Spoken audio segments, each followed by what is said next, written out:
All right, welcome back to Dadatitudes and Platitudes. This is episode number 2. Sitting here again with Mufasa, and I've got Leather Daddy here. We talked about last podcast about the importance of communication, dating your partner, and what was the third?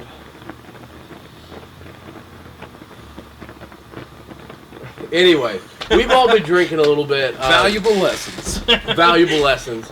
So last podcast we talked about Mufasa over here sharing his story about having a baby during COVID, a $2 million baby that was born in the NICU, right? So, now we're going to transition a little bit to my story with having a baby right before COVID, and then we'll finish off with Leather Daddy here having his 4th in the heart of COVID.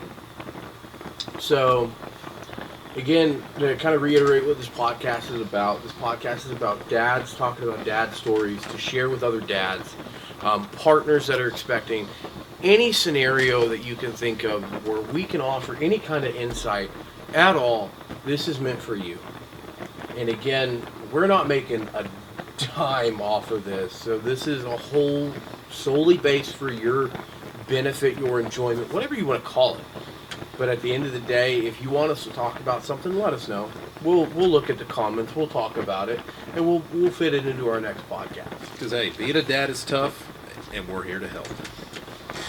Maybe. Maybe. My boss says that all the time. He's like, maybe. Especially if he doubts your answer for whatever reason, like to a question that he asked. Maybe.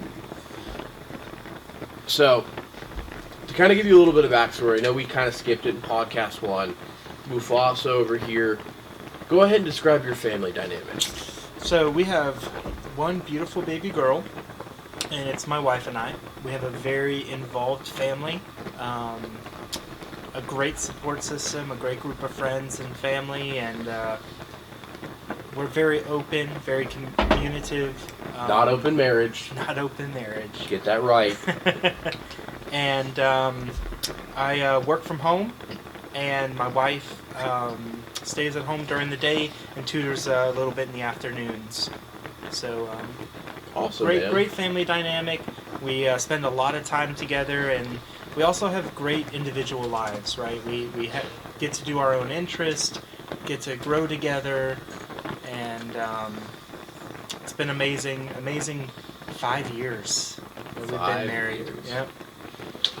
All right, Leather Daddy, what you got? Oh, Pete, hold on. Pizza rolls are coming. Sorry, we're a little toasty and we're a little snacky. Thank you. Let's go. Oh, so Leather Daddy, kind of give us a spiel about what you got going on your side. But before we get into it, a side note: there is nothing that just screams dads hanging out with dads and guys hanging out with guys. The pizza rolls. They're super hot. All night. Burn your mouth. But that's what it's all about. Hey, that's why you drink, so you can't taste. That's right. So I got a pretty big immediate family. Me and my wife, we have 4 kids, 3 daughters that are all real close in age. They're all pre-teens. Oh yeah, it's hot. I didn't even blow it. I was just like, boom! Dang it! That's a landmine in your mouth. That's a Fiesta in your mouth right there. Man, I burned the gap in between my teeth. That's a blister. Yeah. We got 3 preteen daughters and then 1 newborn son. Got that son. Because I can't tell y'all what I would have done if it was another girl. I guess we'd have tried again for that son, but man, then I'd be driving a school bus. Hey, shout out to the girl dads out there. Fucking power to you if you're a girl dad first time around. Man, it's the best. 100%, because I don't care who you are, whether you're Mufasa, who's the super manly man who always wears a flannel every time I see him, who's always like burly and just ready to throw down and chop some wood. Just a man's man. Like, it takes a next level dad to be a girl dad. It really does, because you have to develop that sense of emotional vulnerability with your daughter so that you can teach your daughter what to look for in a partner. Absolutely. You don't want them being with somebody who can't do anything, right? Like, my grandfather was a jack of all trades, right? And I'm the same way. Master of one, but still better than a master of one. Yep. No. So, like, totally, you know, you need to be able to do stuff as a man. Like, you don't, that South Park episode, right, where the Like Clifford, yeah, the Panverse, Pandaverse. Pandaverse, freaking hilarious, right? Where Shout all these out Comedy collar, Central. yes, all these comedy or all these people who went to college and can't do anything, right? Like, but that's society now. Does anybody need a sociologist? Does anybody need a biologist? Like, willing to trade psychology for somebody to fix my toilet. Like, no, bro, you should be able to do that yourself. Like, learn how to do basic things. If you don't know how to replace a flapper, it's called YouTube. Yeah. It's where you'll find us, because, you know, starting off, we're going to be uploading to YouTube. YouTube. Oh, God. The whiskey's kicking in, y'all. Hey, not putting down on sociologists or psychologists, any of that. Mental health, very important. You know, therapists, the work they can do are wonderful things. But So how does that make you feel? But hey, you should also try to learn to do as many things as you can. You'll save yourself a lot of money, a lot of headache, and you'll feel good about doing it. Yep. Change your oil. Do your brakes. Change your filter. Clean your house. Yep. Be a partner. Be self-sufficient. Know how to balance your checkbook. That's a Is that a thing anymore? Do people have checkbooks? I do. I mean, I did. I don't Yeah. balance it. started off. I have to write checks. I mean, I know the app tells you what your projected balance is going to be, and that's great and all, but there's just something about being able to actually go back to the old school ways. So, Leather Daddy over here with 4 kids, having that son on the last one. You know, again, shout out to Girl Dads. Again, next level, in my opinion. I know it looks like they're touching my Pizza rolls. but they're pizza rolls. Calm down for anybody who's getting excited. Because hey, about girl dads, there is no like admiration that exists like the one that your daughter gives Princess Daddy. You are the man in their eyes. My daughter has recently started like, I'm all out of kisses, Daddy. Can you give me more? Fucking perfect. Pardon my language. But we're more than 5 minutes in, so hopefully YouTube doesn't pick up on it and demonetizes foul language. Hopefully we're small enough that it still doesn't matter. Yeah, I finally hit that point where Luna, or my daughter's like, oh my gosh, Daddy, Daddy, Daddy, forget Mommy, makes fun of Mommy in front of me, and then runs to me, and I'm like, baby, you can't be disrespecting Mama like that. What's Mufasa Mama? Chopped liver? So, coming back in together, the purpose of this podcast is kind of share my experience. So I'm kind of in between Leather Daddy and Mufasa over here. They both had babies during COVID. My daughter was born 2 weeks before. So everything normal all the way up until delivery, kind of. My wife had some preeclampsia issues, and so my daughter was 2 weeks early, but was released after 4 days in the hospital. We did have to go back because my daughter had a high bilirubin count, which was jaundice, for anybody who doesn't know. And so we stayed in Choa. Choa, you are a godsend. Thank you so much for existing. Being Everything you do, Choa. 100% specializing in children's doctors and being able to just provide that information to newborn parents or newfound parents with newborns that just you can provide information that we would be ignorant to. So again, had jaundice as a child. So was a little alienated yellow? A little bit. Coming into the end of week 1, little alienated, was very yellow. Again, she got to go sleep under the UV rays with a little bandit mask. I still have pictures. It's adorable. Super hard time because my parents, her grandparents, aren't necessarily the most involved. On my wife's side, a little bit more so. But on my side, a little bit more lax. Part of that's due to COVID, and part of that's just due to the fact that I made them grandparents at a young age. But coming back to it, it's a surreal experience going from everything's normal to I have a piece of paper that allows me on the roadway. Being working from home, Yep. being somebody who travels for an emergency service, you can more so relate than necessarily Mufasa, Leather Daddy. being who I'm referring to, there's a lot of perspective there that, you know, if you were any sort of emergency service or emergency need or immediate responder, fast food, nurses, any of the blue collar trades, plumbing, electrical, HVAC. So I support utility companies. I had a paper from the state that I hung in my dashboard that like had the electric company logo on it, and it's like, let this guy go. I got stopped by officers a few times. Dude, COVID traffic, fucking perfect. Yeah. Nobody's there. Nobody's on the road. So, but going back to it, and again, guys, please, you're going to probably need to realize. Maybe. I don't know. They might be skilled enough. Pardon me for talking with my mouth full. Don't doubt. But don't pizza doubt rolls Mufasa. are great. Share the love. Share the love. Share that lighter. We're all friends here.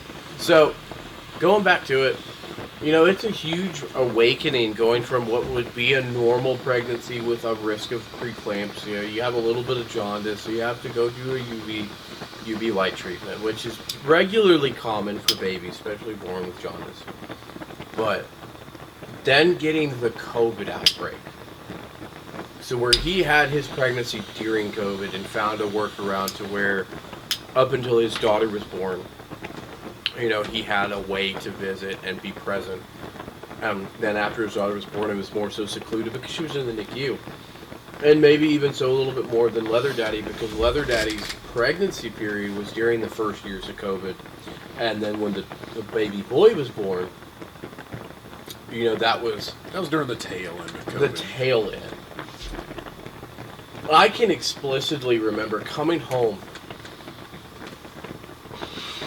opening my garage, having to strip down to my boxers, taking a shower in my downstairs bath, to go upstairs to get dressed, just to be able to say hi to my family.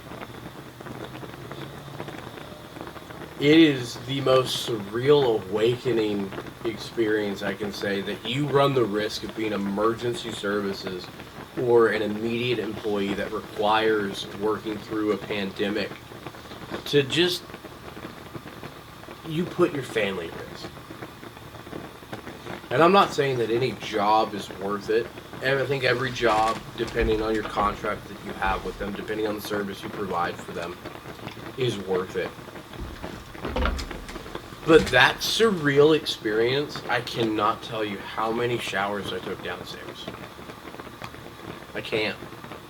How many times I lathered up in the car ride home with hand sanitizer trying to disinfect, because there was so much about the virus we just didn't know.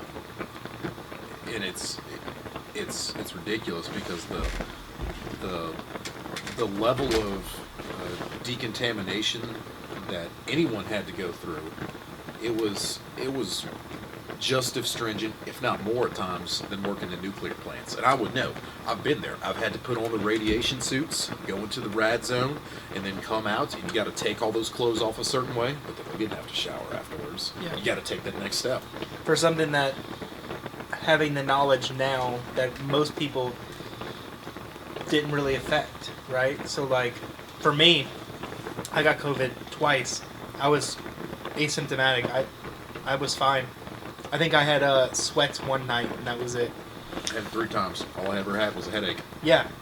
I will say, the COVID shots, I never got COVID during that time.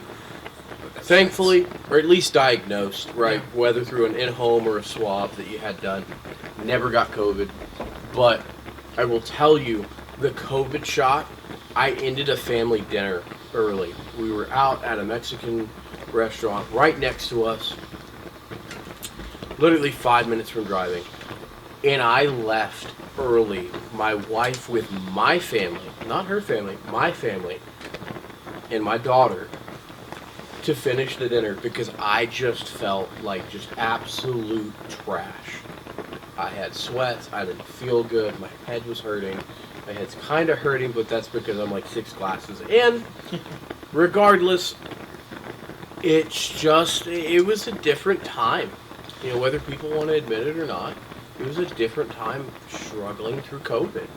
I think an important question, an important takeaway is there's always going to be some kind of bullshit. For us it was COVID. There's going to be something later. What did you and Alienated Mama do to keep it together during that? So about 5 months in, probably about 6 months into the scare. Or the pandemic, whatever you want to call it. Depending on where you lean on the political issue or your personal views. Do you, boo-boo. I don't care. Your political view doesn't change my opinion of you. We just started not disregarding, but understanding that life doesn't stop for an illness. It doesn't stop. I got a job offer during COVID to move states, and so I uprooted my family in a multi-generational home.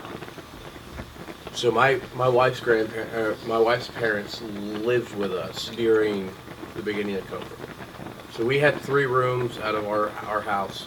They had the master, and we shared the common areas. And I will tell you that was the most hard thing to do. I can't imagine trying to, because I know for me, I stayed at home basically until I was married. I'm married pretty young, but having multiple heads of house in one household has got to be hard, because you got to butt heads, right? And it's super hard when you're the one putting your name on the line. Yeah. Right. So my in-laws did not put their name on this house. Did not put this name on this mortgage. We entered into it under some pretenses as far as we were sharing everything, but it quickly became, and no shame to them, no bad mouth to them. But quickly became us wanting to do upgrades to the home because we viewed it as ours. My name's on this lease. My name is on this payment. My name is associated to whether this house succeeds or fails. So there was some items that we did as solo items. The deck that we're sitting on, the patio that we built, the fence around. Right, those are all items that me and my wife ponied up for. And so it does happen with multi-generational homes, and you have to understand the circumstances that you're getting yourself into. And for any parents out there that are entering in multi-generational homes with their children, please understand that your children are naive and that they're young. They're inexperienced to the world. So don't take this as a time to one-up them or doubt your experience. If you're going to do this to help them, help them. My in-laws helped immensely. And there shouldn't be caveats. There shouldn't right? be. 100%.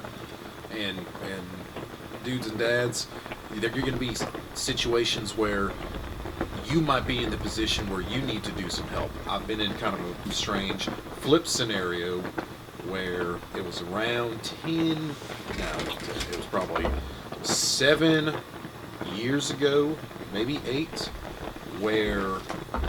By the way, Leather Daddy's oldest is, 11? Yes. So, Leather Daddy has far more experience when it comes to being a parent than New Foster and myself. Combined. Dude's got 4. Okay. Again, coming back to podcast number 1, he's got 4 kids. So, super experienced with this. So yeah, we're both one and done. So only 2 of the kiddos were around, and my in-laws, my parent-in-laws at the time, they went through a pretty rough spot to the point where they split, and it left mother-in-law kind of hanging, both my mother-in-law and my sister-in-law.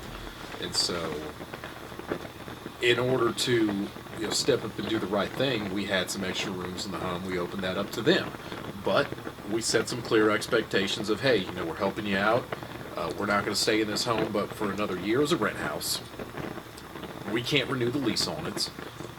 You do what you got to do in that year to get up right. and at 'em. And yeah, and it worked out.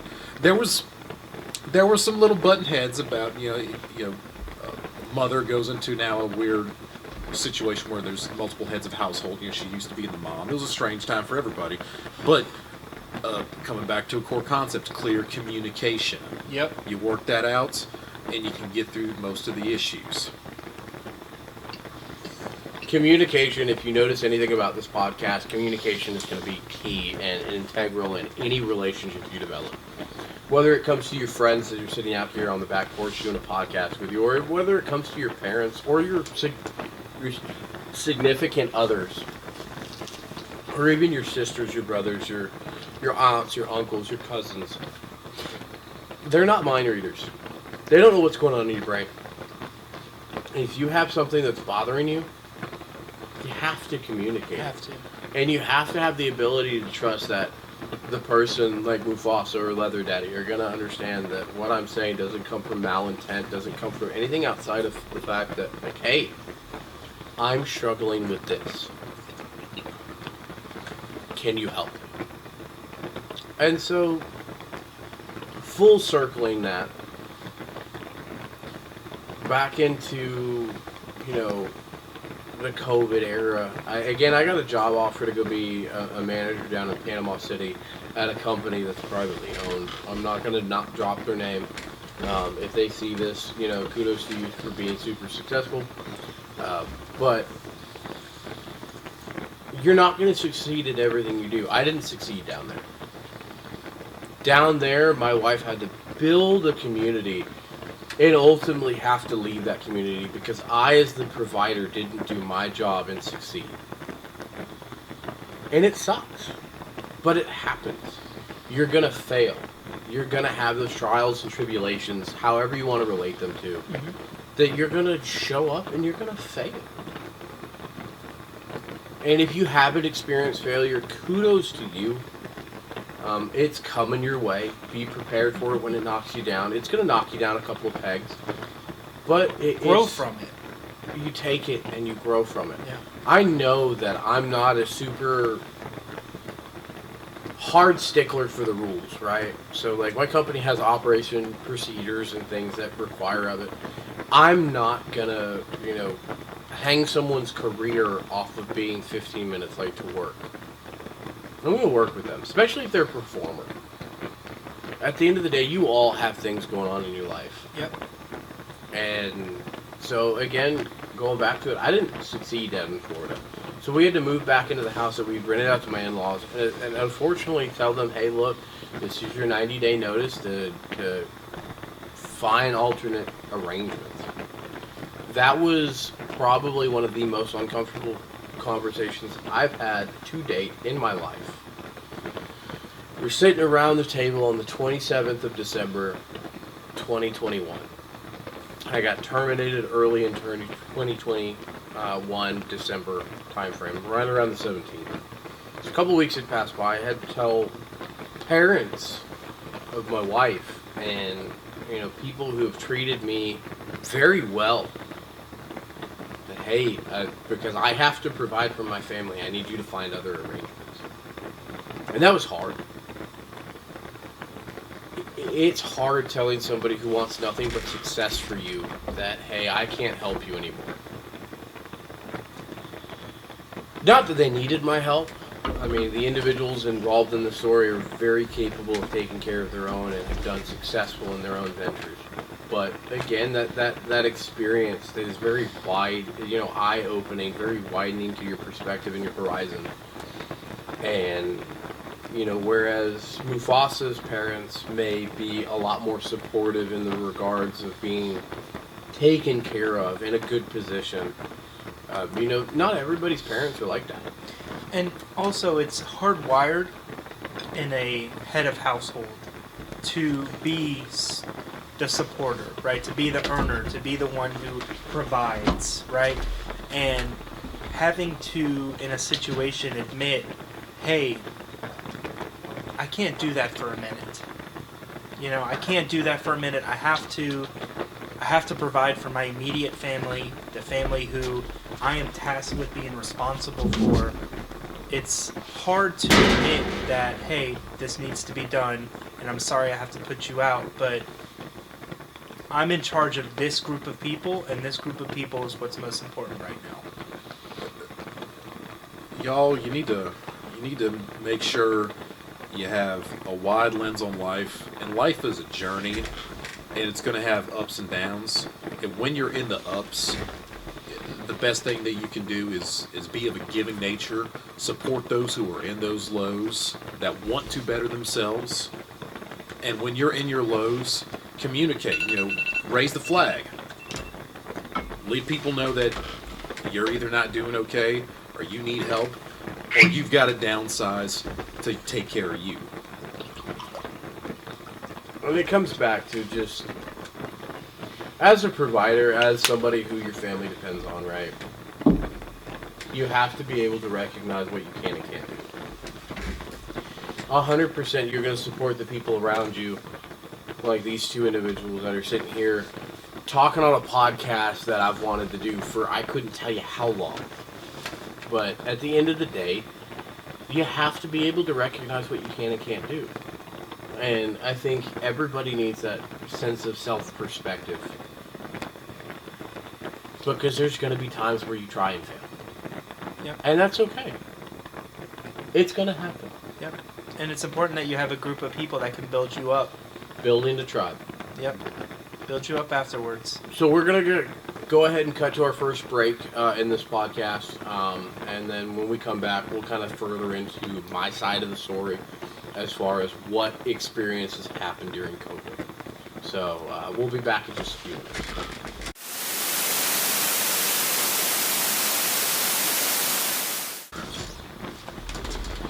Hey everyone, we're back for segment 2 of podcast number 2. We were talking about me moving to Panama City.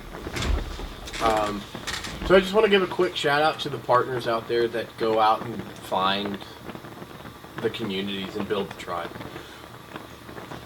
My wife has been integral for my daughter's life and integral for mine. One, developing me as a human being and growing with her. And 2, just developing a base where I can go out and meet people like Leather Daddy and Mufasa. So just quick shout out to your partners who are out there putting in the work. And if you haven't seen the reward yet, it'll come. Maybe a quick point to hit on is let's throw out some ideas. What can some people do to go out and meet people? Because building the tribe, I'd say that's one of the hardest things that you can do. Facebook. As Mark Zuckerberg, as it sounds, because everybody hates the Facebook. It's got like a 2-star rating on the App Store, by the way. Oh man. Your Facebook communities can really do wonders for you, whether it's just getting you active into the community or just getting you into a spot where you might have the potential to link up with someone. I mean, that's how my wife met yours, Mufasa. Is just, my wife was at a play date, saw Mufasa's wife and child at the playground, and my daughter wouldn't leave Mufasa's daughter alone, and they ended up becoming friends. And then again, through that interaction, we met Leather Daddy's family. And so I would say that if you're struggling to build your tribe, pardon me, I gotta set the timer. Find some type of group or hobby or activity. 100%. You've got to find, and you've got to be able to put yourself out there and understand that, I may not be for everybody. My brother-in-law, for example, is a great guy. By no means am I detracting from. But sometimes it struggles to make that connection, to continue that conversation. And there are going to be people like Mufasa and like Leather Daddy and like my buddy down 2 hours from me that are just natural connections, that it just clicks. And it's okay. It's going to take some trial and error, and you're going to find some people that you jive with and some people that you don't. Yep. Hey, being social, having those people skills, that takes work. And a lot of times, the only way you get better with something is practice. Yep. I never had... Were you just great at your job, or did you have to practice it? I had to practice it. The same thing with people skills. How about you? Were you... Oh, that's right. Not to toot his own horn, but Mufasa over here was just born to do what he does. I forgot that he was God's gift to man. But something I did, as corny as it sounds, this was back when I was trying to gain more confidence dating. Is I would in the grocery store just go up to people, whoever. Maybe it'd just be a guy I thought was cool. Maybe it'd be just women in general.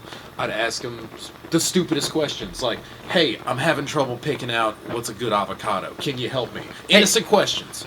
By the way, this does not apply to the sauna. If you're in a sauna with people, shut your mouth. Just be quiet and mind your own friend group. I don't want to talk to some sweaty, half-naked dude who's sitting in there sweating off because he wants to feel great. Like, if you go to the sauna, kudos to you for getting that, that next level of sweat to get the toxins out. But chill out. But mind your business. That's right. But hey, if you're in GameStop because you're picking up a game, say hi to someone maybe if you want to work on your people skills. You don't have to make friends with them. Yeah. But practice being social. Yeah, I have a friend who goes to a game store 2-3 times a week to play a game he likes, and has made a huge community because of it, right? And it's, find something you're passionate about that you love, and find a way to use that to connect to people too, right? Because instantly it's going to be at least some form of like-mindedness, right? We mentioned Facebook because Facebook has the events page, and it could be look up things that you're interested in, whether it be hiking, rock climbing, anime, video games. They'll have some kind of convention somewhere nearby where you can meet like-minded people.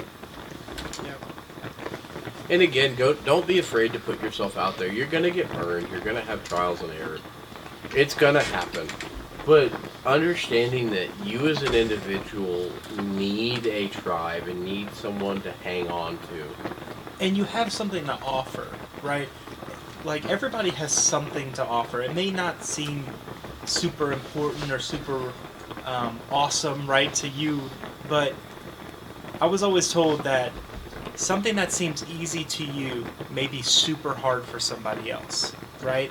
And if you can bring some kind of illumination, some kind of help to somebody else, because, for me, I'm kind of mechanically inclined, right? So, like, me doing certain things comes easy to me, but it's super hard for other people. And if I can help them, like, I had a friend who had a pipe freeze in their house, right?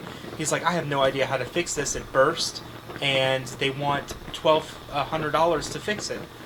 I was like, no problem, man. I went to his house, fixed it for like $40, and he was like, oh my gosh, you just saved my butt. And I was like, yeah, absolutely, man. That's what we're here for. We're here to support each other.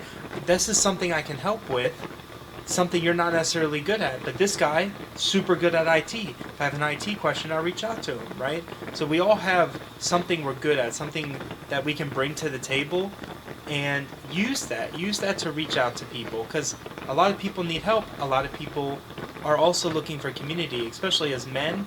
We're so isolated as a group of men, especially today, right?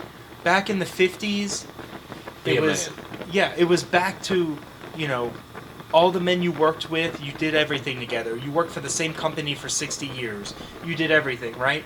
But now it's not the case anymore. We have such a gig economy where people bounce place to place to place to place that there's no root for men anymore, because we're solely built to be a provider, and we focus so much on that we lose sight on friendship and community, and that's so important. So you, again, coming back to the whole premise of building a tribe, everybody has something to offer to Mafaka's point, right? So we're talking about Magic the Gathering in this specific instance.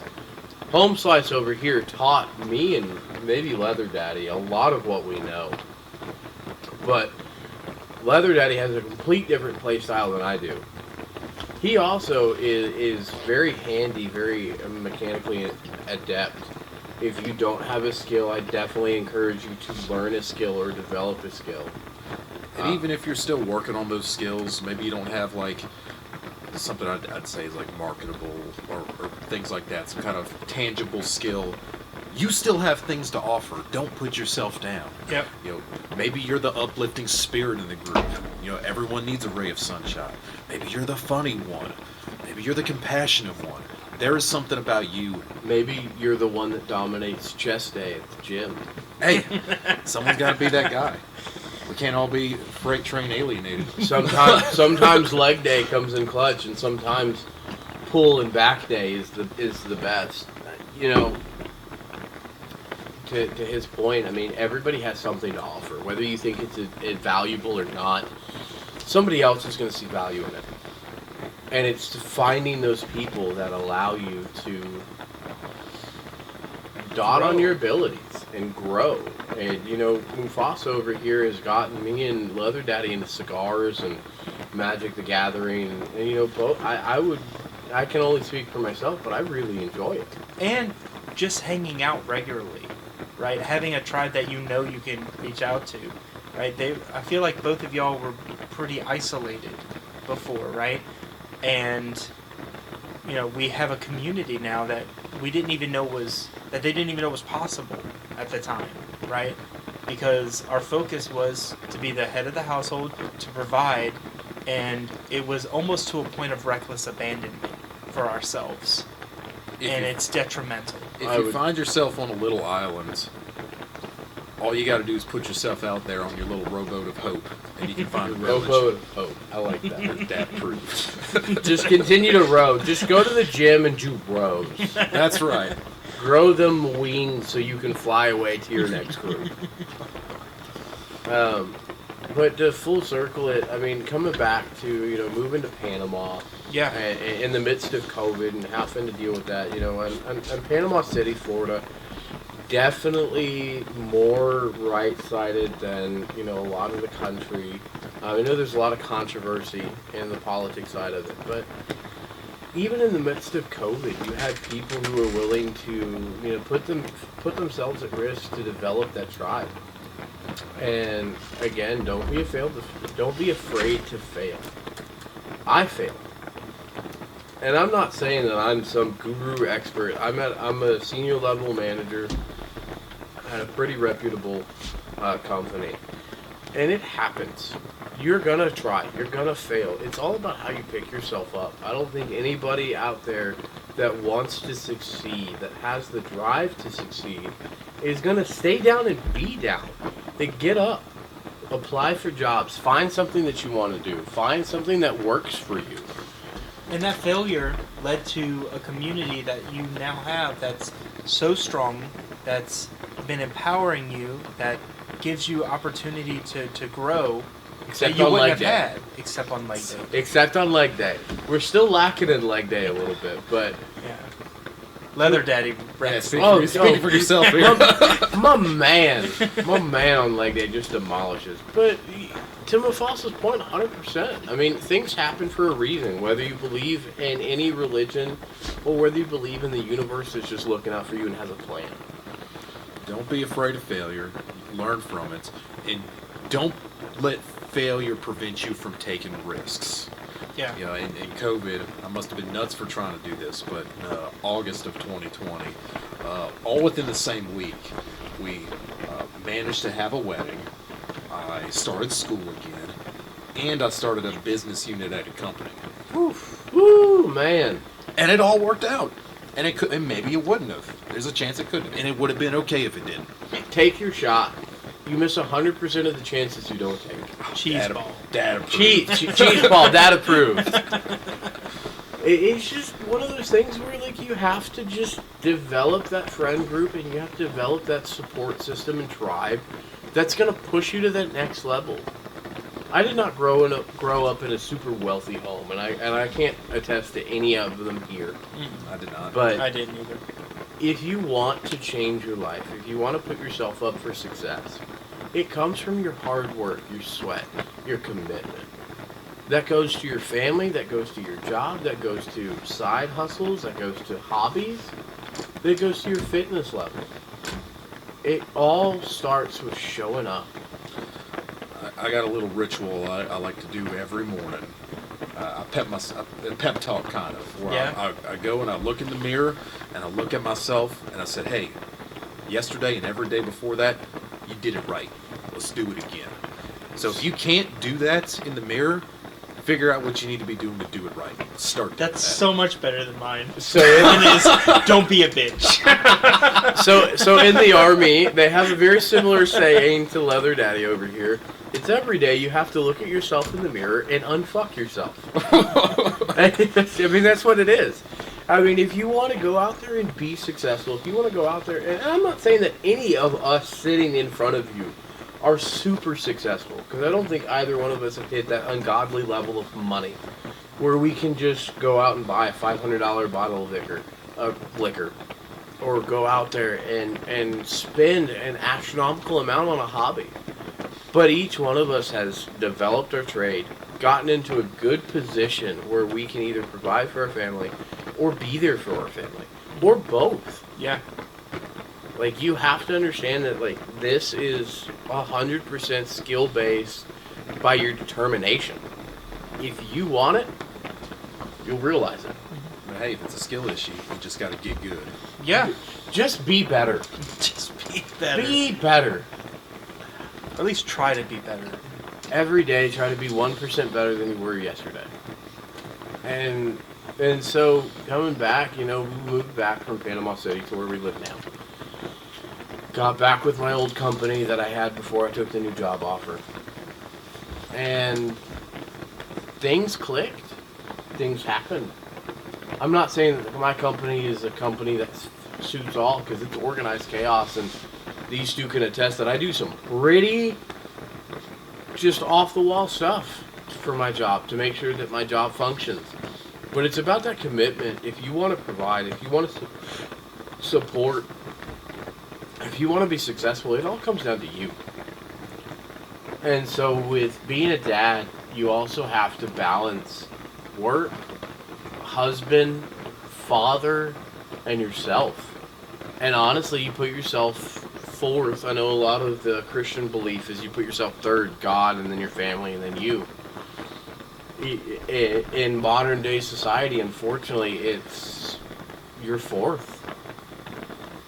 You put your wife before you put your children before you, and then if you want to put, a religion that you base off of, or anything like that, or a belief system, you're fourth. But that doesn't detract from the importance of you as an individual. Because Magic the Gathering, I would have never thought in high school that I would have been a Magic the Gathering player. Just wouldn't have. And it's been a blast just because of the fun time that we have, the community. Yeah. And everything that you do, understand that as a dad, your children are watching you as the role model. Yep. Be the dad that you want your son to be, that you want your daughter to marry, and that comes with show them what real balance looks like. Show them what a real work-life balance looks like. Show them what a real marriage is. Show them what a marriage looks Show like. what a real individual is. That's right. I host a group for men, and we meet once a month. And one of the first lessons, somebody brought up the question, what is a man? And most of the people in the group could not answer that question.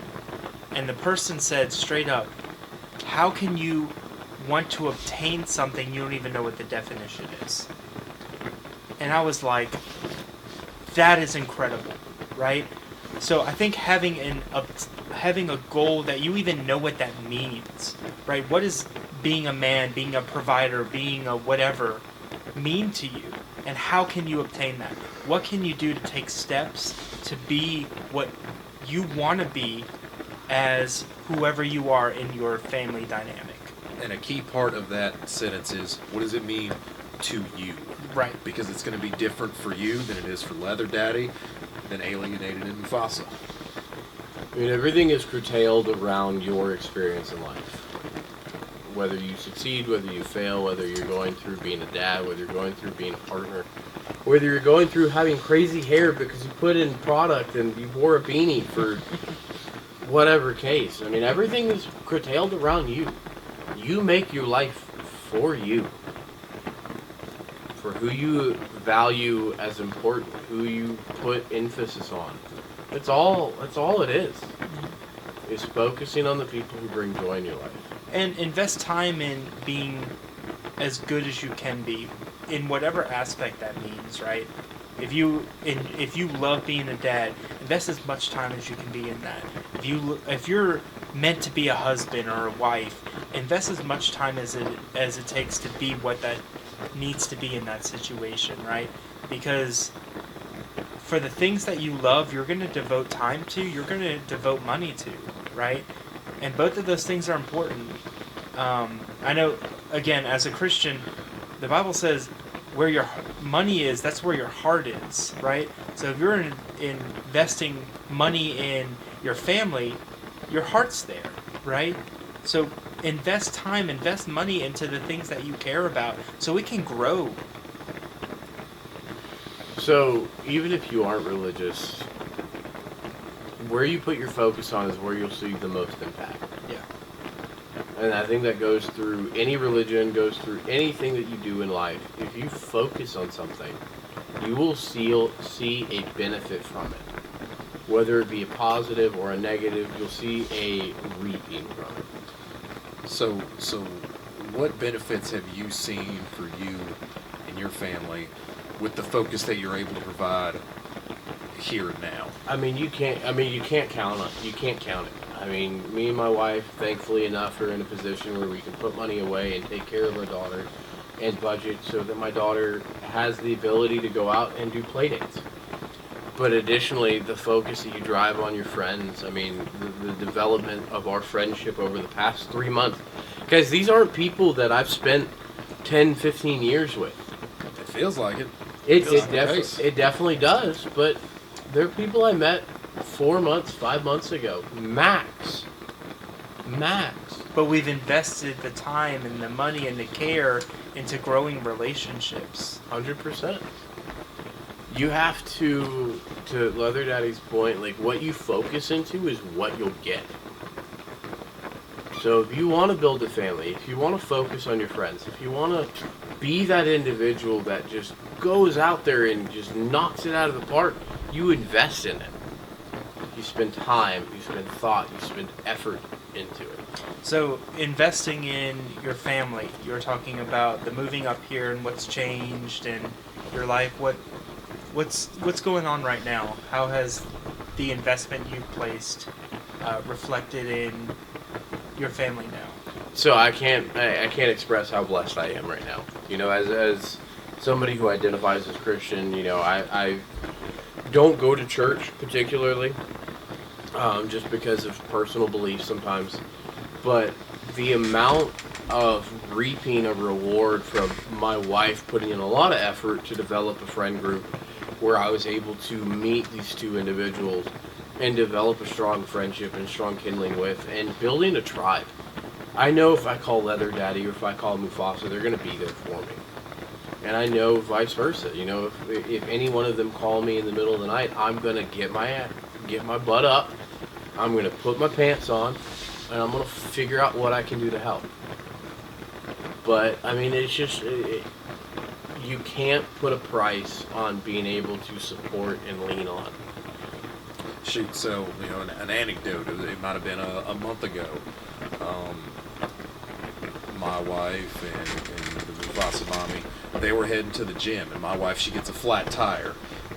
And so, okay, let me go help her out. And I get there, and wouldn't you know it, I'm trying to jack up the car, and then wham, the jack bends. Well, there's Mufasa mommy with a jack right there available in her car. You know how much it would have sucked to be on the side of the road? No way to change that tire, have to go run to Walmart, get another jack, all that. It's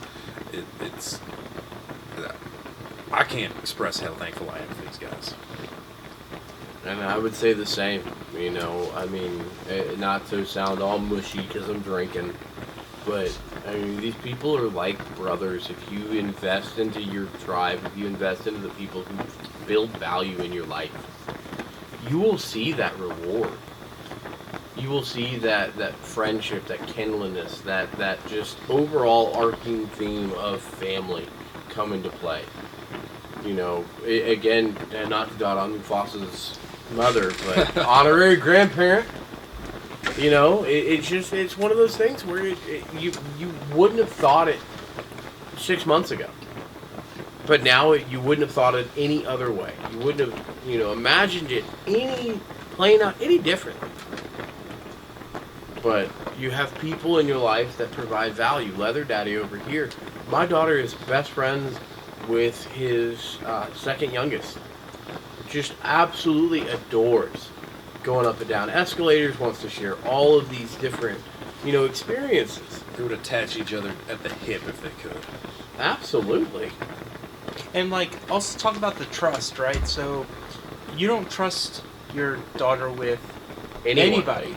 But the other day we went to the gym and somebody he met 3 months ago, a group of parents he met maybe 2 weeks ago, he was like, if Mufasa trusts these guys, I trust these guys, right? So having people who have the community and the wisdom, right, to have good people in their lives is huge. Because since you moved up there, you haven't left Stevie with anybody, really. So, and coming back to it, I mean, growing a family in the midst of COVID and growing the family, because everybody's family has struggles and has, good times and bad times, right? There are going to be times where you don't feel that you are open to trusting someone with your child, especially if you're a parent. It's hard. Whether that's a fur baby, whether that's your actual baby, doesn't matter. It becomes a point in time where you legitimately struggle with that trust factor. Yeah, the world's crazy these days. It's crazy, and so many people are doing God knows what. Yeah, the morality in today's society is completely lost. And I fully believe that morality is supposed to be something steadfast, and it's so fluid now that so many things that were so taboo before have become almost acclimated in society to the point where it's at detriment to our children. And we have to be so careful who we allow around our kids, because what comes of that, right? What kind of influence are they putting? What's happening to them behind closed doors? And having a group of people that you can trust, it's so rare to find these days. Because our kids, they're the future. They're everything that we invest everything into our kids. And if you can't invest good people into them, if you can't invest trust into other people to take care of them, because what's the old saying? It takes a village to raise a child, right? 100%. But nowadays we have no village. We're trying to do this as just a mom and a dad, and in some cases not even that, right? And it's hard because we've been so isolated as a culture. And going back to COVID that you said earlier, something that's isolated us even further, right? And so we need to realize that we are not meant to do this thing called life alone. And I'm not even talking about as a husband and wife or as a partner, whatever. I'm saying we're meant to have a tribe. We're meant to have a group of people. And that group of people allows us to teach our babies something that we can't teach them, right? There's something special that an auntie or a grandparent can teach our child that we can't, that we're not privy to yet, right? And having that trust line, having that group of people that can truly influence and truly love on people. So for instance, my wife and I, we have this thing, we saw this TikTok a long time ago where, hey, babe, I got 90%, I can do 90% today. I know you only got 10%, I can do 90. But some days, only 2 people can do 10% each, right? So where's that other 80% supposed to come in? Well, it comes from your tribe. It comes from a group of people who are willing to pick up the slack for you when you got nothing else to give. And that's so hard to realize that sometimes we aren't able to give what's needed. And our grouping can fulfill that need. And it's okay if you've only got 10% to give. It's totally okay. There are times where you're going to have ups, you're going to have downs. But, that's my story into COVID, into raising a kid. My daughter's 4 going on. So, again, if this podcast helps anybody out there for just a little bit, gives a little bit of insight of what you're going through, or even offers a semblance of being able to relate, that's what this is for. I think every single one of us is here just to help those that, may be struggling with something similar that we went through. So let's hit the high points again. Don't be afraid of failure. Don't be afraid to take the risks because of potential failure. Get out there and break the ice. Go make the village. Get on your little rowboat of hope off the island. Dad approved. Dad approved. All right, guys. Till next one. Peace out, Tiger Scout.